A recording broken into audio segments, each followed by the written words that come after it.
O Espírito Santo está ganhando espaço no mapa da inovação brasileira. O estado é o quarto do país que mais captou recursos para projetos de inovação. O resultado mostra que empresas capixabas estão encontrando cada vez mais caminhos para transformar ideias em negócios. E inovação não acontece apenas nos grandes centros de tecnologia, não. Ela pode nascer de algo simples, quanto uma casca de banana. É o caso de uma startup capixaba que encontrou nessa matéria-prima uma possibilidade para criar produtos de beleza e transformar aquilo que seria descartado em oportunidade.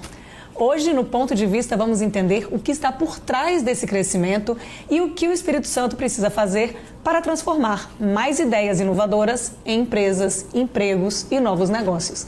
No estúdio com a gente hoje, Flávio Aguilar, especialista em inovação, e Carla Feu, fundadora de startup de produtos de beleza com casca de banana. Tudo bem? Bem-vindos ao nosso programa. Obrigado. Vamos, então, deixa eu começar primeiro aqui com o Flávio, Carla, você me dá licença, mas assim, o Espírito Santo está aparecendo aí, né, Flávio, como o quarto estado brasileiro que mais captou recursos para inovação. Então, o que esse número está revelando aí sobre o ambiente de negócios daqui do nosso estado? Legal, Flávio. O bacana desse índice, né, desse indicador do ranking, no final das contas, é que mostra que o Espírito Santo tem se organizado ultimamente para poder acessar o recurso. Se a gente olha um pouco mais longa essa distribuição do recurso para a inovação, e a gente está falando de uma linha muito específica aqui, tá, Flávio? Esse é um estudo que a Biboton fez nos últimos meses. A gente está estudando como tem sido distribuído o recurso para a inovação de uma linha da FINEP, que é uma instituição federal, e chama FINEP Novacred essa linha. Quando a gente olha, o Espírito Santo está em quarto lugar, logo atrás dos estados do Sul, os 3 estados do Sul, e a gente fica nesse ranking per capita. É importante fazer esse recorte, porque se a gente for olhar em números totais, o Espírito Santo ainda fica atrás, a gente fica na 7ª posição, portanto, o último aqui do Sudeste, mas que per capita... que ainda assim é uma colocação muito boa a nível de Brasil. Sem dúvida, quando a gente olha todos os 27 estados, né? Mas quando a gente faz per capita, porque é uma ponderação importante de se fazer, claro, a gente acaba ficando numa posição ainda melhor, ganhando inclusive, né, estando à frente de estados mais consolidados aqui do Sudeste.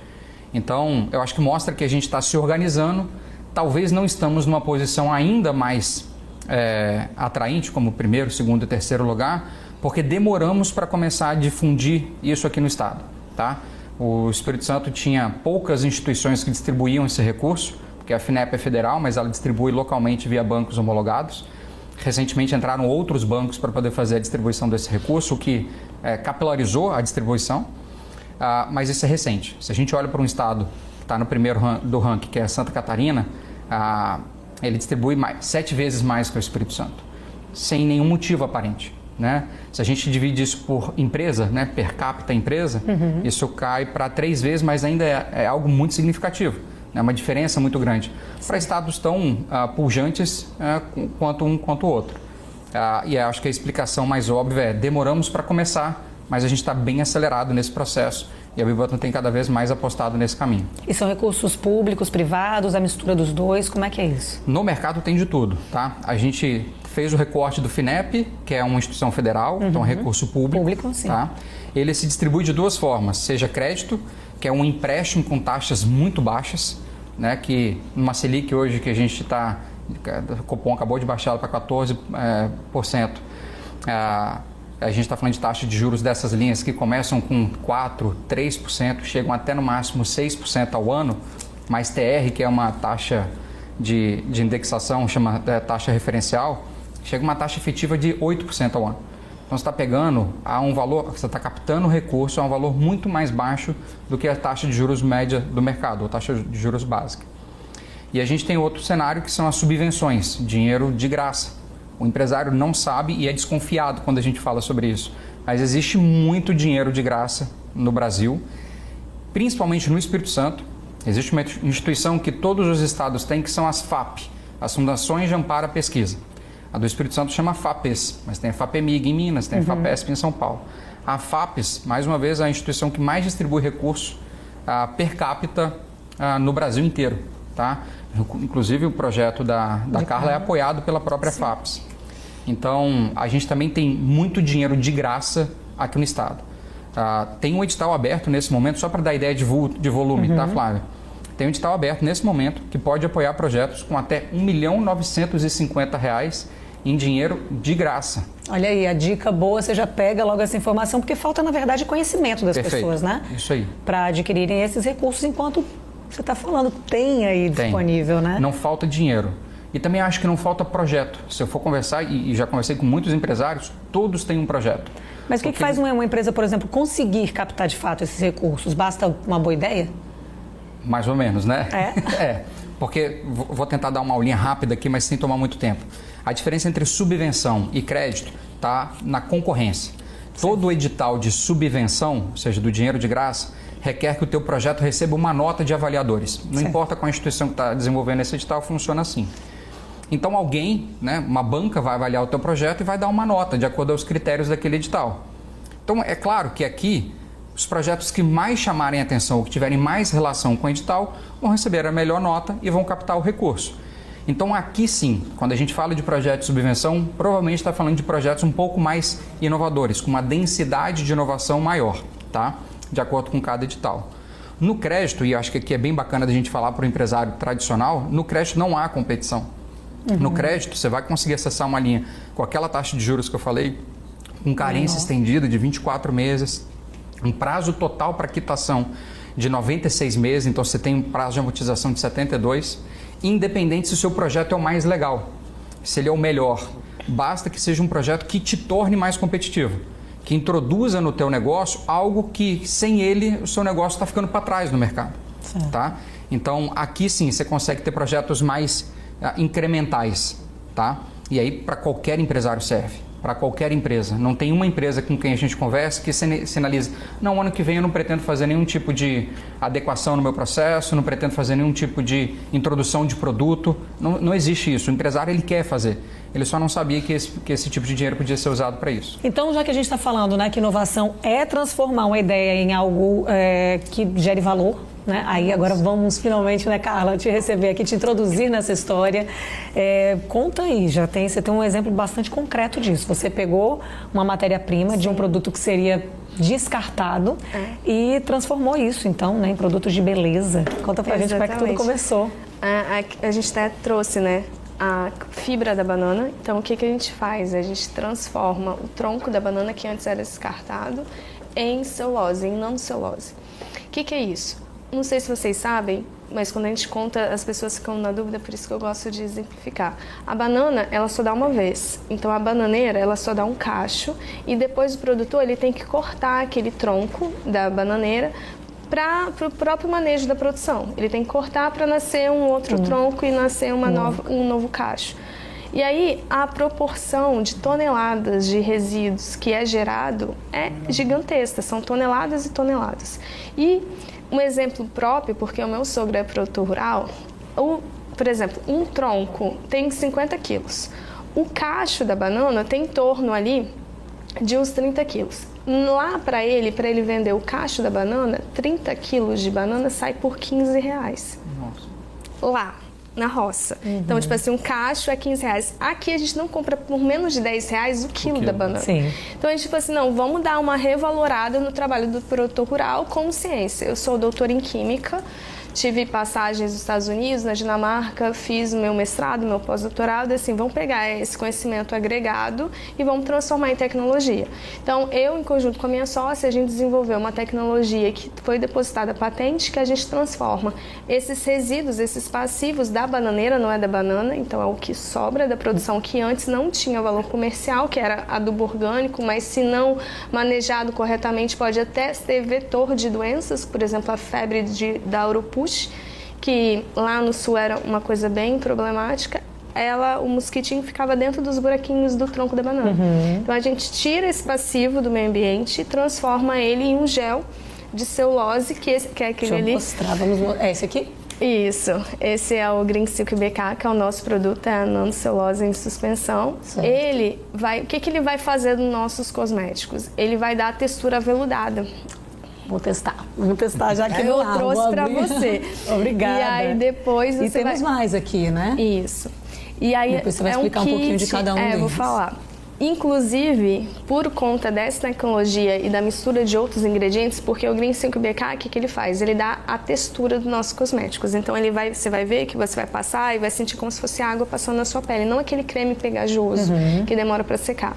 Então, ele faz isso nos nossos cosméticos e a gente aplicou em tudo. E a gente, em junho agora, a gente ganhou esse troféu, que a gente é o terceiro melhor cosmético do Brasil na categoria sustentabilidade do Clean Beauty. Que incrível. Em quanto tempo você já está com um projeto? Com o projeto em prática, no caso, em ação? Ou desde lá de trás? Vamos no comecinho. Já tem quanto tempo a história toda? A história toda começou lá em 2022, quando a gente montou o CNPJ. Então, 10 de outubro a gente montou o CNPJ, a gente estava dentro de uma universidade. E aí a gente começou a empresa através da subvenção que o Flávio contou, né? Então, muito pouco tempo para já estar conquistando o prêmio, não é, Flávio? Mas com esse histórico de passar esse tanto de país que ela teve... Tinha que ter tinha que valer para alguma coisa. Eu entrei na faculdade com 17 anos, né? Então, tipo assim, tem uma longa história e não é pouco tempo pela minha formação, né? Mas aí, resumindo a história, em outubro de 2022 a gente montou o CNPJ, mas a gente começou de fato a trabalhar em 2023 com o Projeto Centelha, que é um projeto de subvenção da FAPES. Então a gente tinha uma ideia, um sonho e nada mais. Então, a gente tinha um sonho e nada mais. Mas sonho, já é um ótimo começo. E a ideia onde tudo surge. E a ideia rascunhada no papel. Então, a gente submeteu a ideia do processo. Eu nunca nem tinha feito experimento. Mas a gente sabia, apoiado nos projetos, nos artigos científicos que a gente estudou, que era possível. Mas deixa eu só te interromper, que eu fico imaginando assim. Ela contou que a experiência com o sogro. Mas você está no meio da conversa. Vamos imaginar que de onde surgem as ideias, né? Você estava ali conversando e tal, e daqui a pouco você começou a pensar, sogro, mas o que você faz com isso? Que foi assim? Como é que dá onde? Mais ou menos. Porque ela fala que tem embasamento, eu tirei e tal, mas eu fico imaginando você conversando e olhando a cabeça aqui, ó. Com seus conhecimentos de química, sua formação. Como que funcionou a cabeça nesse momento? Eu tinha acabado de voltar do pós-doutorado, né? Eu fiz a graduação aqui no Espírito Santo, aí eu fui para São Paulo fazer o mestrado, doutorado, aí tive a oportunidade de ir para fora do país durante o doutorado, fui para Dinamarca um ano, voltei, quis fazer um pós-doc que eu queria me especializar ainda mais, né? Quem faz doutorado, isso é bom falar pro povo, ninguém faz doutorado para montar uma empresa, né? Todo mundo faz doutorado para ser professor universitário. E nunca ninguém tinha me falado que você poderia se tornar um empresário a partir de pesquisas científicas. Até eu estar lá na Unicamp, no pós-doc, e ouvir uma palestra do professor Rochel Lago, que é um professor de Minas Gerais, que ele falou que é possível sim empreender de pesquisa científica.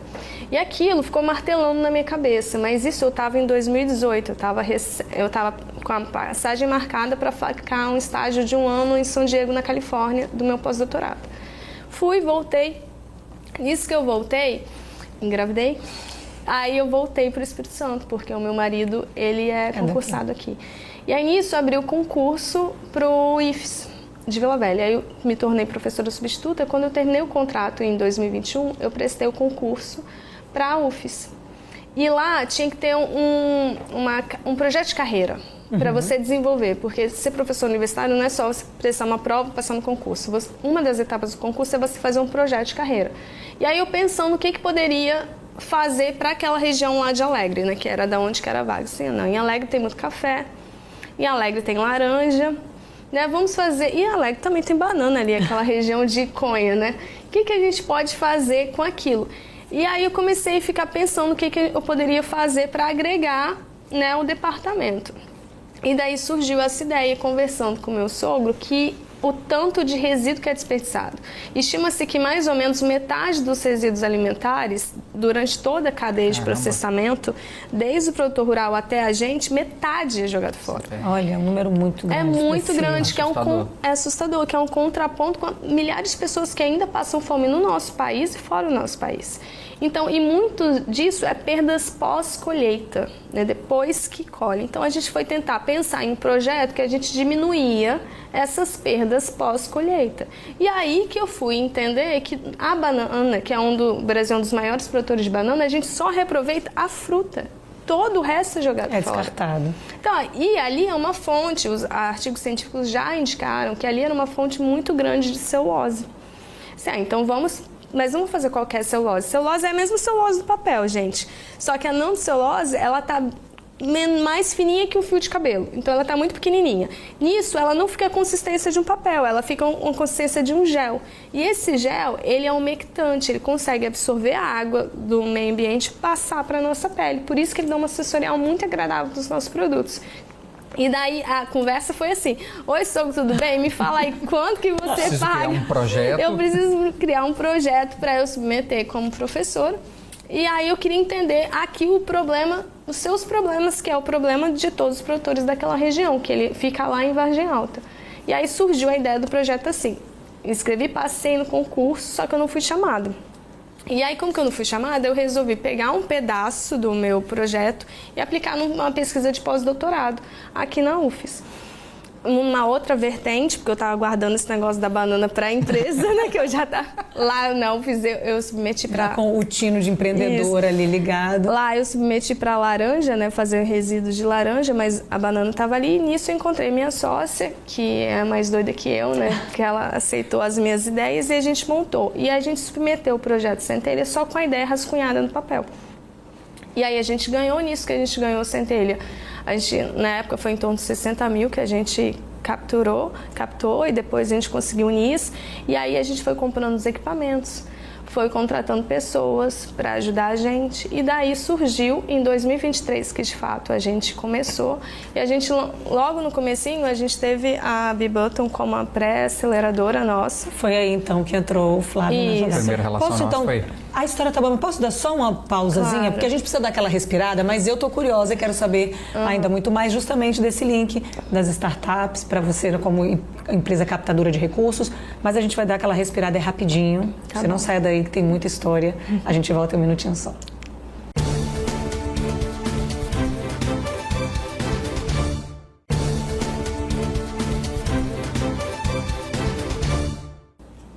Ponto de Vista está de volta e assim como você, eu também estou curiosa para saber o desenrolar dessa história toda. Então vamos lá, Carla, que eu te interrompi, né, na sua história. Foi daí então que surgiu a ideia de montar uma startup, é isso? Isso. Deixa eu só aproveitar a oportunidade, que a gente também fala muito sobre isso e eu queria explicar o que de fato é uma startup. Qual a diferença da gente falar startup para uma empresa normal? No meu ponto de vista, vem do inglês mesmo, do start, né? Uma empresa que está começando, que tem possibilidade de crescimento. Então, igual a nossa, a gente começou de uma ideia e aí a gente chegou num produto e agora esse produto é escalável, né? Me corrija se eu estiver errada. Não, eu acho que não tem correção. Você começou respondendo do jeito certo, no seu ponto de vista. Isso. Porque se você perguntar para 10 pessoas que estão no mercado de inovação o que é startup, as 10 vão ter um ponto de vista diferente. Então, mais uma vez, eu acho que o nosso papel é sempre simplificar. Isso. Então, infelizmente, cada nicho de mercado tem os seus jargões, né? Então, a inovação é um que traz um monte. E a startup, para a gente, é uma empresa que está começando, perto do que a Carla comentou, mas que busca, no seu desenvolver de negócio, conseguir encontrar uma escala. E o que é essa escala? É um momento onde um negócio ele cresce. E normalmente quando um negócio tradicional cresce, o custo desse negócio cresce junto, porque para ele crescer ele tem que crescer a operação como um todo. Isso, investimentos. O conceito mais difundido de startup é que em algum momento desse negócio da startup, a curva da receita continue crescendo e a de custos se estabilize ou até caia. Tá? Por quê? Porque ela introduziu tecnologia no processo. Então, basicamente é isso que talvez diferenciasse. Mas para mim é uma empresa nascente com intenção de crescer rápido e talvez introduzir tecnologia no processo para poder dar mais escala. Certo. E aí veio então a luz de procurar alguém para ajudar a captar esses recursos. Isso, porque assim, igual eu falei, né? Eu sou pesquisadora e não era empresária. E aí são vários termos, vários jargões que a gente tinha que escrever nos projetos, a gente pesquisava, né? Já está acostumado a pesquisar, falar. Só que a aceleração e a incubação, ela nos ajuda nesse processo de entender o que é uma empresa. E aí a gente começou a pré-aceleração lá na B-Button e a gente está no processo de aceleração, a gente não largou eles ainda. Já estamos no segundo. A gente já está no segundo leva. E lá que a gente começou a entender o que é um valuation de um negócio. São vários termos técnicos. Então, nos capacitou o lado empresarial, né? De entender o outro lado da moeda, como funciona o negócio em si. Então, na verdade, pelo que ela falou aí, essa oportunidade de você captar recursos para novos investimentos não é só não tem a validação de uma vez só, ela pode entrar com essa solicitação várias vezes. Perfeito. Exatamente. Cada edital tem uma regra, tá? Certo. Tem edital que proíbe você de participar se você já tiver acessado algum outro recurso. Ok. Tem edital que, na verdade, pede que você já tenha tido acesso a algum outro recurso para poder participar daquele. Então, cada edital tem uma regra.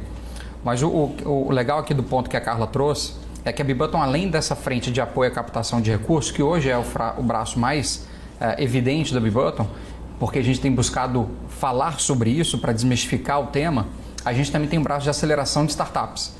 A gente acelerou mais de 500 startups pelo Brasil, muitas delas aqui do estado. E aí a Carla já participou de duas frentes diferentes dessas acelerações. Uma que foi em parceria com o Sebrae, chamava Habitats, né? Inova Serra. Que foi no âmbito do Inova Serra. E agora ela está num outro edital que ela captou, que chama Tecnova 3. Captou em torno de R$500 mil. 51 projetos do estado foram apoiados com esse recurso. O dela foi um deles. E essas empresas que foram apoiadas tinham uma obrigação de contratar uma aceleradora. E das 51, 22 contrataram a Bibutton para ser essa parceira de aceleração. Então a gente também tem essa relação. Muito bom. E agora, qual que é o impacto disso na economia? Né? Mais recursos em inovação significa necessariamente mais empregos, mais empresas competitivas? Eu acho que, para além disso, é riqueza intelectual para o mercado, porque a gente gerou 2 patentes, a gente depositou 2 patentes desse processo de transformação de nanocelulose a partir dos resíduos da bananeira, né, dos ingredientes cosméticos, e um outro edital que a gente participou, que é um supressor de poeira natural, que também foi depositado patente. Então, tem riqueza econômica, porque a gente está gerando empregos, e também riqueza intelectual, quando você consegue desenvolver tecnologia a partir de resíduos, né? A gente apareceu em algumas matérias nacionais a respeito disso, né? Que a gente olhou para um resíduo que todo mundo vê todo dia e ninguém fazia nada. Porque envolve também a questão ambiental, né? Exatamente. Que a gente também tanto preza, né? Fala tanto de sustentabilidade. Perfeito. Então vamos falar agora um pouquinho mais do seu produto. A gente começou a falar e mostrar aqui, né? O óleo. Então, são quantos produtos desenvolvidos até hoje? Hoje a gente tem 5 produtos. Certo. Eu trouxe aqui 3 deles, porque o esfoliante, que é o premiado, ele é feito a partir da fibra da bananeira e de cascas de arroz. Então, ele é um esfoliante que ele não tem microplástico. Ele é feito do resíduo de arroz também, de um upcycling, que a gente chama. E aí ele tem uma textura muito aveludada e ele consegue hidratar enquanto ele faz. Então, uma rotina de 3 passos. E que prêmio, então, é esse? Fala pra gente aqui. Esse é o Wellness Awards 2026, que é o Clean Beauty Award, que ele fala sobre... É um prêmio muito famoso, assim. A gente ficou... Só de estar naquela lista, a gente disse, meu Deus, eu tô concorrendo com empresas de 20 anos de mercado. E por isso que eu falei... tá vendo? Quando eu falei que é pouco tempo, não é tipo desmerecendo, porque quem tá ali na estrada sabe que 3 anos já é considerado muito tempo, 4 anos, 5 anos, mas para você ser premiada e com, né, uma concorrência tão grande... E com 8 meses de marca, porque a Ingrediente, que é a Biquemi, nossa marca de química, é a Biquemi, que é do ingrediente cosmético. Só que a Muslin nasceu há 8 meses atrás, o site saiu em outubro do ano passado. Então, com 8 meses de marca, ter ganhado um prêmio de amplitude nacional que nem esse, assim, foi...